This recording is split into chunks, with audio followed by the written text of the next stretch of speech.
Yes, and welcome back. And he's back from UNGA as well. Laolu Akande joining us here this morning. Good morning. Thank you for coming on. Good to see you again. So we shouldn't mix it up with the name of the season, Oh, wait. That's true. So please, let's get this clear. It's the United Nations General Assembly, okay? UNGA. My man wasn't even in the kitchen this morning. So I'm just wondering.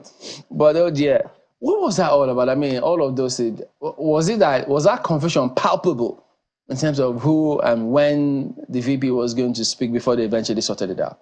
Yeah, it was, because as soon as I arrived in New York, the first hint that I got was that the Nigerian diplomats in the permanent mission had a very challenging time trying to get Nigeria on the day one slot. That was a big deal, and that was before the president said he wasn't going to go.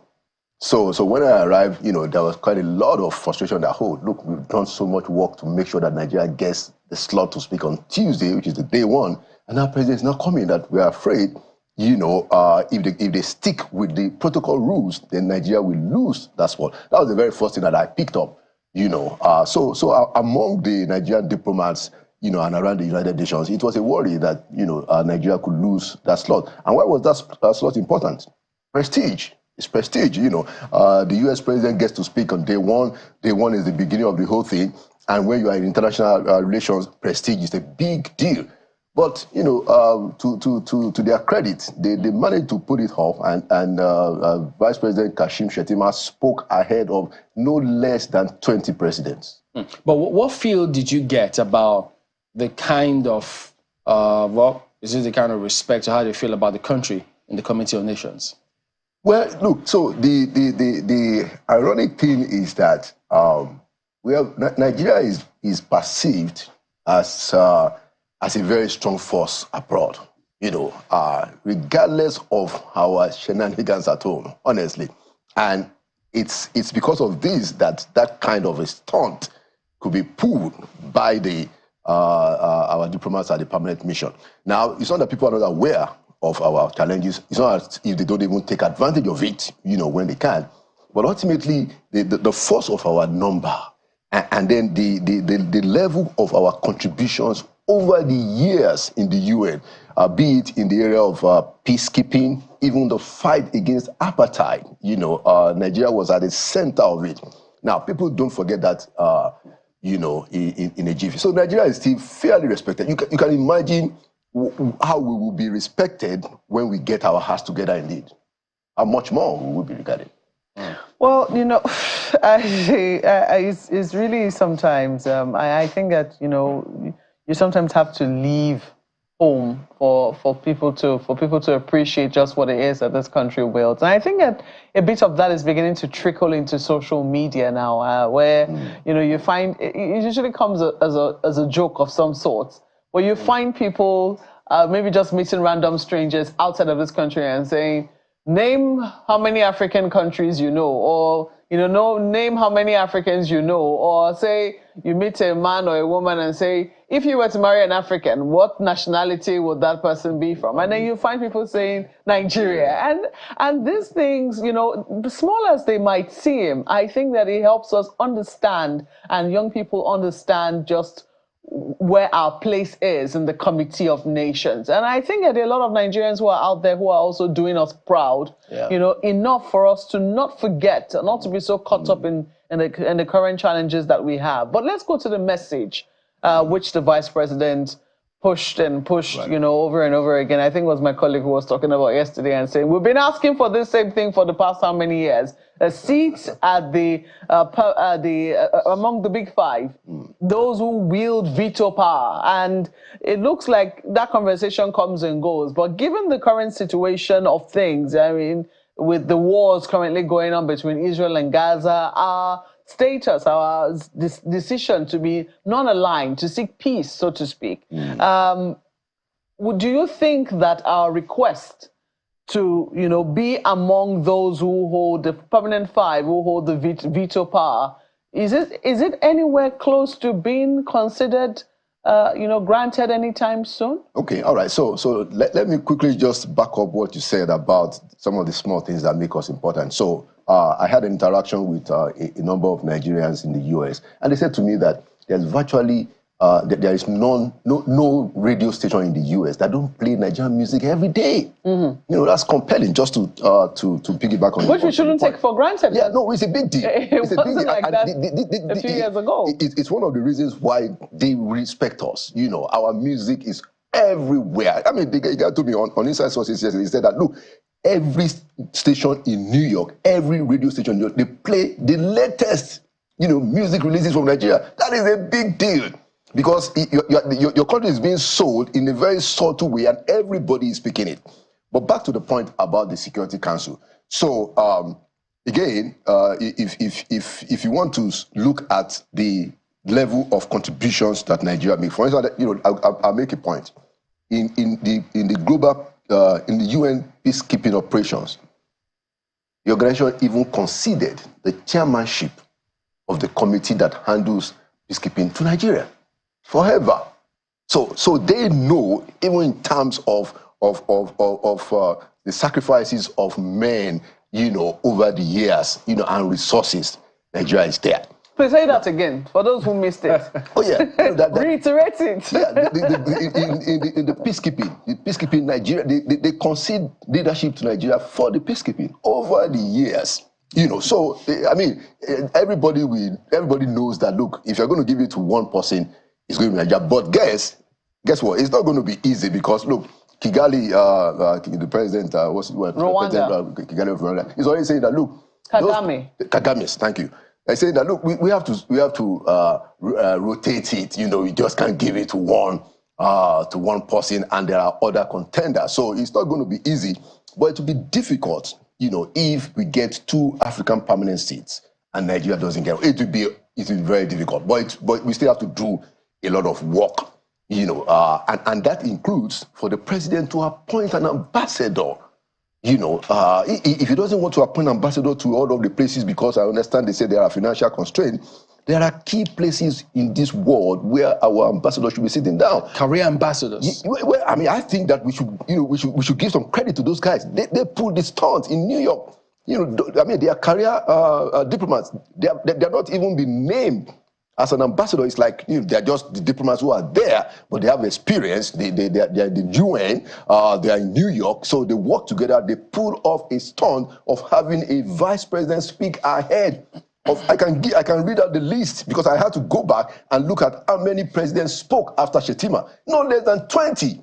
No, that is not small at all. And that's a super big deal. It is a super big deal, you know, in a place where everybody wants to be the first one, you know, want to get there on the first day. You know, so maybe the president will begin to look at this issue of naming ambassadors, because if we really want to get this seat, we need an ambassador in New York. We need an ambassador in Washington, D.C. We need an ambassador in London. We need an ambassador. I mean, we need this. There are key places, even in Africa, that we should have an ambassador. Even if you don't want to do the all over 100, do like 10 of key places so that we can get in on the game much higher. So I think that it will be very difficult, you know, if there are 2 seats on the permanent on the permanent membership at the Security Council and Nigeria doesn't get it. But that doesn't mean that we don't have work to do. We have a lot of work to do because there are also very strong resistance. Is this just some carrot they've been dangling, you know, in front of other countries? This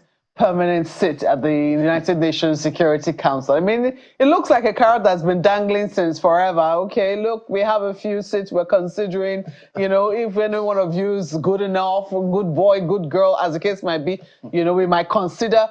Hasn't this carrot been dangling for way too long? You're right, Mark. As a matter of fact, so the Americans have come on board eventually, and that's part of what has given the momentum. Americans have said, okay, you know what, we're going to concede to having 2 seats for Africa on the permanent seat. But they even say, no, they will be there as permanent members, but they won't wield veto power.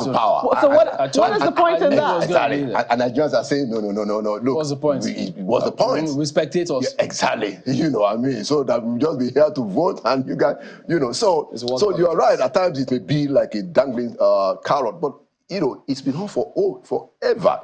And we have to credit the current Secretary General, Antonio Guterres, for really rising up to the occasion and saying that, look, it's not okay not to have Africans sit on permanent seats. I tried to push the question to his spokesperson last week and said that will the Secretary General, will he, besides him just saying that that Africa should get the seat, that Africa should also get the veto power? Well, the man was a little bit careful because you don't want to offend the Americans, in the UN. Not only are they the highest contributors in the finances, the UN is hosted in New York. But I think that if Africans insist that, look, it's either you give it to us or you don't, we do have the voice. And the General Assembly, which is where all the countries are represented, there is no way the General Assembly, if the General Assembly has a voice in this, that you won't have the veto powers. I think it's something they should push. I mean, after all, if they keep pushing diversity all over the world, and then you should open up that space as well. Allow things change. Yes, change with the times. Let's bring it back home. Right. Did the president dangle the carrot when he said there'll be cabinet reshuffle? Or should he have just done like that. Yeah, I mean, I think that he should have done it. Because it seemed to be becoming even overdue. The boss in this town was that he wanted everybody, all of them, to have 1 year. And most of them took over sometimes in August. And in August it was already 1 year. Now September is gone. So I would have thought that you should have just done it because of the two things: the severity of the problems you are dealing with and the urgency. But hey, it's okay that he has said that. Look, you guys. What are you guys doing? I mean, it's even interesting that the president is saying that you guys are not talking about what is happening. That is an indictment on the ministers. How can you be a minister, a federal minister in this country, and people don't know what you are doing? I mean, if you go through the list, we have about almost 40. How many of them can you remember at the top of your finger that say that, immediately you can say that, okay, that guy? Very few.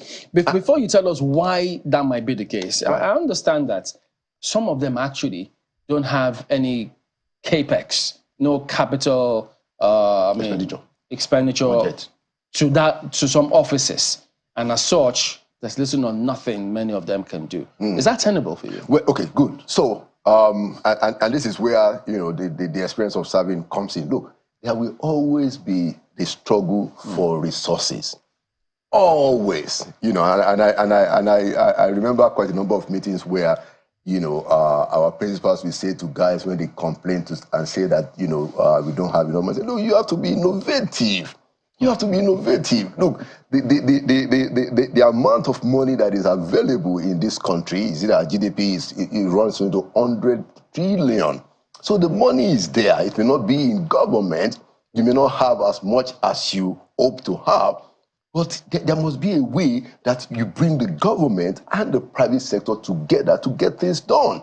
Look at what South Africa is doing. So South Africa has its own agency, which is close to our whole national orientation. You know what they call it? Brand South Africa. That's what they call it. And it is being heavily funded by the private sector. If you look at their budgets, one of my guests yesterday at Inside Sources said to me that, look, the budget of Brand South Africa is at times is even close to that of another country. And that is possible because they don't depend only on the government resources. They also depend on private sector funding. A lot of our ministries, a lot of the ministers have assignments and responsibilities that can dovetail public and private sector. That's where the idea of PPP comes in. So people should be more creative. And this is the point. The president also should understand that Nigeria is at a situation where you don't pick people who are ministers who are trying to just figure out things. We don't have that luxury, Mr. President. You got to get people who have the experience and who have the innovative, transformative mind. That's how to deal with this problem. I was going to say, shouldn't the president be leading by example? Because here we are, how many years into his administration? Yes, over a year now. We did a year in May 20... 16 months now. Yeah. And the president hasn't granted an interview. Oh. I mean, yes, it's done broadcast, but broadcasts do not equate to interviews, do they? That's the true. ministers tell him that. They should be telling, the Minister for Information should be telling him that. Mr. Bayo Onuga should be telling him that it's important to hold yourself accountable to journalists, or have an interaction where people can ask you questions. It's very important, and I think, I mean, he should do it. I don't see any reason. I mean, if Wike is doing it, you know, the president is far more articulate than Wike. If Wike can sit in front of the press and say, you guys ask me any question live about, come on. Is it becoming a party thing? Because the last president didn't attend any of those debates, and didn't attend or didn't. He granted 2 interviews in 8 years. Just 2. Just 2. And I think that's laughable, you know. And I understand that he's very taciturn, you know, worked in his administration. You know, I think that's one of the things that I find incredible. Like, look, you cannot lead a country as big as Nigeria, as diverse as Nigeria, and you don't talk to them in such a way that they can ask you questions. Look, the president of Nigeria is such a very powerful office. I don't see any reason why you can't take a question. You are the last man. I mean, the buck stops at your table. You know, I mean, it's a different thing if somebody is a minister and they will say, oh, well, I don't want to say this. I don't want to hurt the president. I don't want to. But the president is the president. You call the shots. Yeah. You know, I don't see any reason why you should not, on a regular basis, be taking questions from the press and from the Nigerian people. Ayo. Well, thank you. Perhaps one of the issues to also look at here, Mr. Akande, is the responsibility of the citizens. There are those who have said that we should follow the money. There are those who always go back and forth and saying, look, the ministers, you know, this is what they do and that is what they do. But what is the role of the people in this? I'm not just talking about the press. Every minister came from a state, anointed or appointed or selected by the state. So is there a role for governments, for the citizens? And how do you think we should approach things here as a people? Yeah. Well, I mean, that's a very important point that you made, Hayo. I'm aware, for instance, that retired Major General Ishola Williams, you know, I'm sure that, you know, many Nigerians will remember him. He was a general that resigned from the military after Abacha took over in 1993. You know, a pro-democracy general, some of the people that stood for June 12. And he said to me, when he came on Inside Source, he said, look, Nigerian followers are also responsible.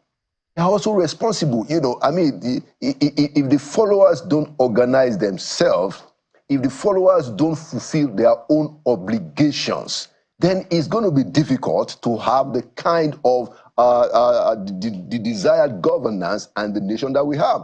And I think he is leading an effort, and we're working together on trying to develop a plan and a program for Nigerians as followers to understand their responsibilities. And he calls it the followership lab. And he has started with the University of Ilorin, as a matter of fact, to develop this concept. So you are right. It's important for us as followers to understand the responsibility that followers ought to fulfill, the kind of things that followers should be doing, the kind of leadership they should accept, how they should hold the feet of leaders to the fire, and how they themselves as followers, we ourselves as followers, must also have a moral superiority. You see, because if you don't have a moral superiority, which is where we are as a nation today, those leaders, they came out from among the followers. And so we have the challenge as a people to try and resolve the declining values. You know, some of our values have declined over the years. Many people say that it's because of what military government has done. But hey, it's now 25 years of civil rule. We need to begin to address these issues. So I agree with you that followers also have a huge responsibility. We must begin to organize and dictate the terms of leadership. And followers do have the power. Over 200 million people. The people who are in the governance of this country, put together, all the states, federal government, local government, is not up to 1,000 or probably 2,000, certainly less than 5,000. And you have over 200 million of us. It's the question of organization. You know, one of the things that we understand that the president will be, you know, unveiling or, you know, tomorrow or sometime not too far from now is the identity program. And of course, we know that the orientation agency, particularly from the Minister of Information and National Orientation, has been talking about the values charter, national values charter for some time. But we can't also deny that trust is greatly depleted. People always look at people in leadership positions before they can take a cue. So what's the hope that you see for the identity program that the government is talking about, as well as that national values charter, in the light of huge distrust and humongous governance deficit, as some people believe? Yeah. So on the question of trust, yes, there is a huge gap between the government and the people. Now, Nigeria's situation is not very peculiar, although the gap, here might be, wider than elsewhere. And the way to resolve that issue of trust is for government and people in governance to lead by example. So, for instance, the government is saying, look, things are difficult. There's hardship in the land. We have to take tough decisions. We have to remove the subsidy, because we have to save money. And Nigerians say, okay, we get that. But if Nigerians don't see the government leaders also cutting costs, also tightening their belt, then they cannot trust what is being said. If Nigerians see the government continue spending lavishly and government leaders living ostentatiously, they cannot trust what is being said. So when we talk about trust, a lot of it depends on those who lead. They must lead by examples. If they show Nigerians that we are living by what we are saying, I guarantee you that it will not be difficult for Nigerians to trust and follow. But then it's just it's not just one person. My apologies, Chimberlain. It's not just one person here. We're talking about not just the federal government here. We're talking about state governments as well. And it would seem like, on the one hand, it's easier for us to hold the feet of the president and federal agencies to the fire as opposed to those in the states. I agree. I agree with you entirely.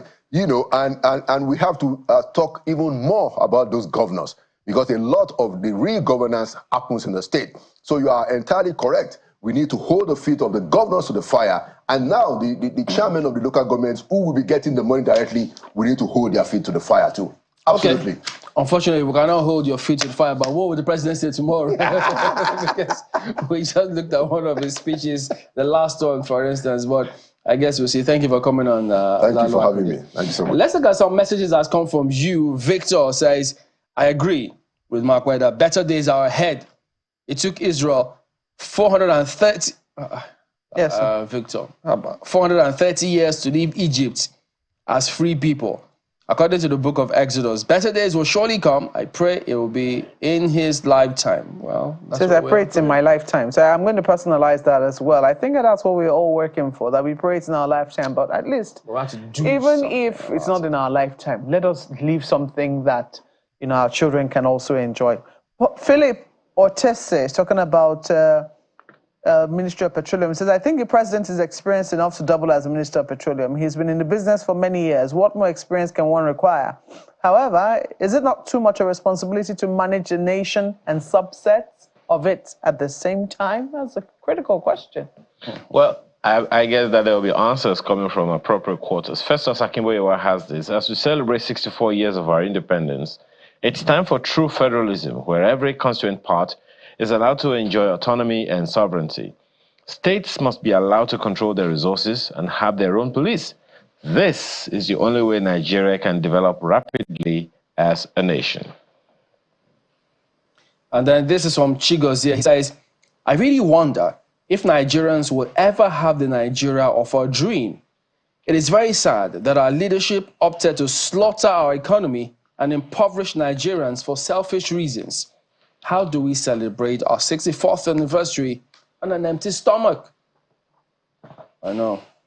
How it feels sometimes. We're asking the same question. Well, I have a theme for this year. I will not sell my children hopelessness. That's my theme for this year. Mm-hmm. Mm-hmm. I think my own theme is that I'll let you know when I come up with it. Anyway, so don't worry about it.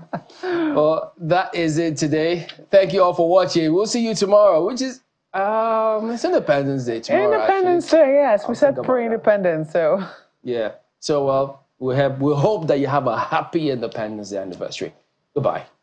And a productive week as well. I mean, I know there's a holiday tomorrow, but we still hope that the week will be productive. Thank you for watching. I'm Malkwe Yusuf. Well, my own ethos, Malkwe, is Nigeria go survive. Akande, do have a beautiful day.